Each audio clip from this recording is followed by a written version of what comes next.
नमस्कार मित्रों, एक बार फिर से आपका स्वागत है हॉपफीड न्यूज में। किसान आंदोलन के बीचों बीच देश के गृह मंत्री अमित शाह ने ये जबरदस्त ऐलान कर डाला है और जिसके बाद देश के सपोलों में सनसनी मच गई है। आपको बता दूं कि लगातार 30वां दिन है आज, एक महीने से किसान आंदोलन जारी है और सरकार जहां लगातार बातचीत का न्योता दे रही है, बातचीत की बात कर रही है, वहीं कथित किसान अपनी मांग पर अड़े हुए हैं कि जब तक तीनों कृषि कानूनों को वापस नहीं ले लिया जाता तब तक हम पीछे नहीं हटेंगे। इस बारे में आप अपनी राय बताइएगा, क्या ये वाकई में ये लोग किसान कहे जा सकते हैं?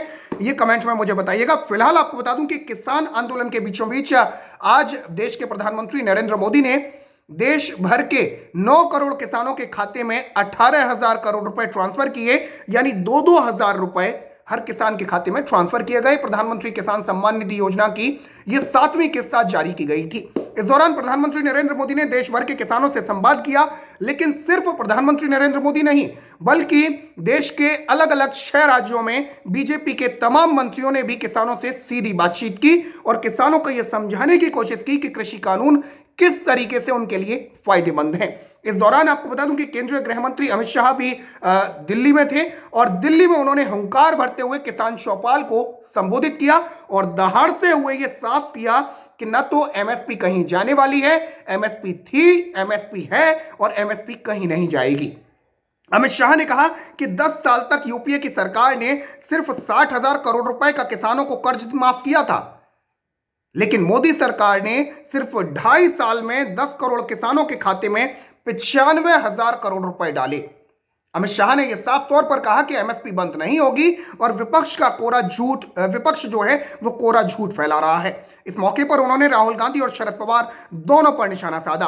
आपको बता दूं कि कल ही राहुल गांधी किसानों के मुद्दे को लेकर किसानों पर अपनी घटिया राजनीति करने पर उतरी कांग्रेस के युवराज राष्ट्रपति महोदय के पास पहुंचे और कहा गया कि 2 करोड़ किसानों के मेरे पास हस्ताक्षर हैं, देखिए कृषि कानूनों को वापस नहीं ले रही सरकार। इस दौरान राहुल गांधी ने सीधे सीधे सरकार को धमकी दी और यह चेतावनी भी दी कि अगर ये कृषि कानून वापस नहीं लिए जाते तो किसान हटने वाले नहीं है, पीछे हटने वाले नहीं है। मतलब सीधे सीधे राहुल गांधी या तो जो आंदोलनरत किसान है उनको उकसा रहे थे या सीधे सीधे ये बता रहे थे उन किसान संगठनों को जो इस किसान आंदोलन के पीछे हैं कि आपको कहीं नहीं उठना जब तक कि कृषि कानून वापस नहीं ले लिए जाते। खैर, इस बारे में बाद में बात करूंगा, लेकिन अमित शाह ने सीधे सीधे आज राहुल गांधी को धोकर रख दिया और शाह ने कहा कि राहुल गांधी, शरद पवार की सरकार 2013-14 में किसानों के लिए सिर्फ 21,900 करोड़ रुपए का बजट था, लेकिन मोदी सरकार ने इसे 1,500 करोड़ का बजट किया और ये हमसे हिसाब मांग रहे हैं। उन्होंने इसे उल्टा चोर कोतवाल वाली बात भी कही। वहीं रक्षा मंत्री राजनाथ सिंह ने भी किसान चौपाल को संबोधित किया और राजनाथ सिंह ने इस दौरान कहा कि विपक्ष आज नए कानूनों को लेकर भ्रम फैला रहा है। मैं वादा करता हूं कि कभी एमएसपी खत्म नहीं होगी। जो विपक्ष इन कानूनों का आज विरोध कर रहा है वही सरकार में रहते वक्त इन्हें लागू कराना चाहते थे। आपको बता दूं कि 2019 के मैनिफेस्टो में, यानी जो कांग्रेस का पिटारा था, वादों का जो पिटारा था, उसमें यह शामिल किया गया था घोषणा पत्र में कि अगर हम सत्ता में आते हैं तो इन कृषि कानूनों को लागू कराया जाएगा पूरे देश भर में। कल से मैं सोशल मीडिया पर एक सोनिया गांधी की एक स्पीच देख रहा हूं, जिसकी तारीख तो मैं आपको नहीं बता सकता वो कब की है, लेकिन वो सोनिया गांधी उस स्पीच में ये साफ कह रही हैं कि किसानों के लिए जो है आड़तियों की जो व्यवस्था थी, बिचौलियों की जो व्यवस्था है, इसको खत्म किया जाना चाहिए, किसान अपनी फसल बेच सकें। तो लंबे समय से कांग्रेस ये मांग करती आ रही थी, लेकिन जब मोदी सरकार ने इन कृषि कानूनों को पारित कर दिया, बिचौलियों की भूमिका, हालांकि अभी भी यह नहीं कहा जा रहा था कि मंडी सिस्टम खत्म हो जाएगा, लेकिन जो बिचौलिए थे, किसान अपनी फसल को बेचने के लिए पूरी तरीके से स्वतंत्र हो चुका है। कहीं भी वो जाकर अपनी फसल बेच सकता है, किसी भी व्यक्ति को बेच सकता है, किसी भी व्यापारी को बेच सकता है। और ये जो सवाल उठाए जा रहे थे कि व्यापारी कहीं आपकी जमीन भी ले लेगा, तो इसका भी आज प्रधानमंत्री नरेंद्र मोदी ने जवाब दिया। अरुणाचल प्रदेश के एक किसान ने जब उन्हें बताया कि मेरी जो अदरक की फसल थी उसको एक व्यापारी ने खरीद लिया, तो प्रधानमंत्री ने सीधे सीधे यह पूछा कि आपकी फसल ही ले गए थे या आपकी जमीन भी ले गए? तो ये सारी बातें आज प्रधानमंत्री नरेंद्र मोदी ने किसानों से कही और अरुणाचल प्रदेश के किसान से बात की, उत्तर प्रदेश के किसान से बात की, हरियाणा, उड़ीसा, देश के तमाम राज्यों के किसानों से बातचीत की और इन सारी बातचीत में किसानों ने यह साफ बताया कि कैसे उन्हें कृषि कानूनों का फायदा हो रहा है। दूसरी तरफ विपक्ष इस पर पूरी तरीके से जनता को बरगला रहा है।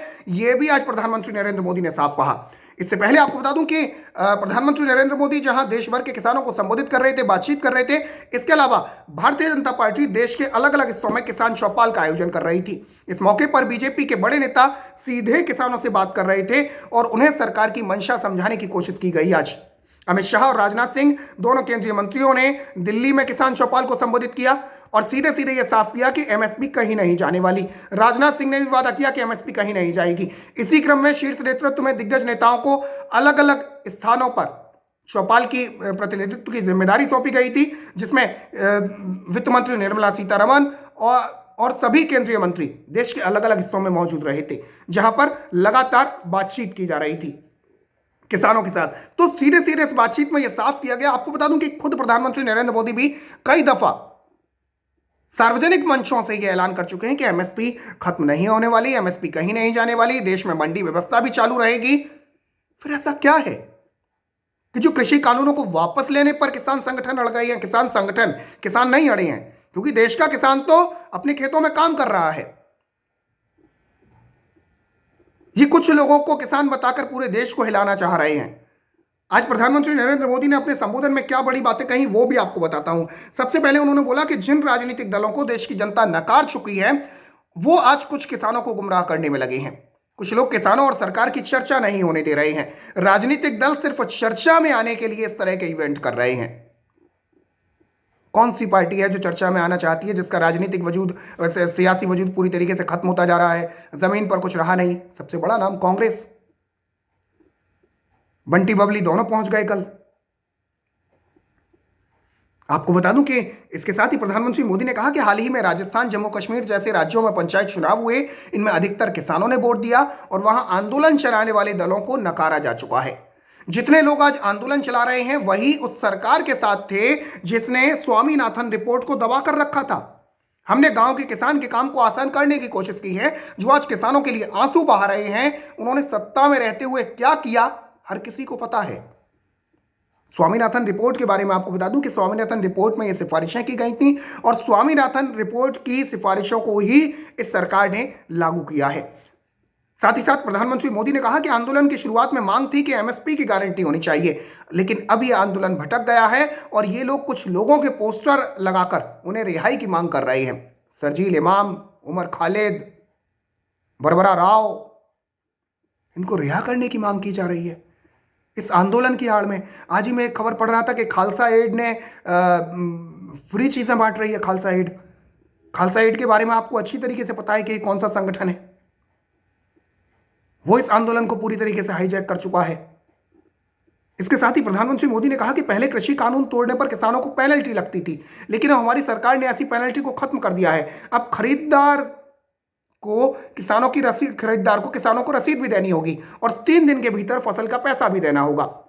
अगर कोई किसानों से एग्रीमेंट करेगा तो वो चाहेगा कि फसल अच्छी हो। ऐसे में एग्रीमेंट करने वाला व्यक्ति बाजार के ट्रेंड के हिसाब से ही किसानों को आधुनिक चीजें उपलब्ध कराएगा।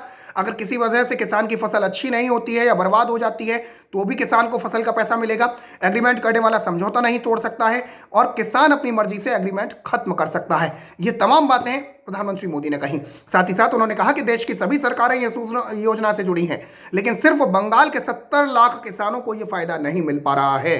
बंगाल की सरकार राजनीतिक कारणों से किसानों को फायदा नहीं पहुंचाने दे रही है और वहां के किसानों ने सीधा भारत सरकार से अपील की है, यानी ममता सरकार पर भी प्रधानमंत्री मोदी ने निशाना साधा।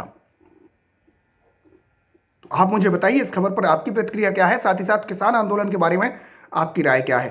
फिलहाल के लिए इतना ही। जय हिंद, जय भारत, नमस्कार।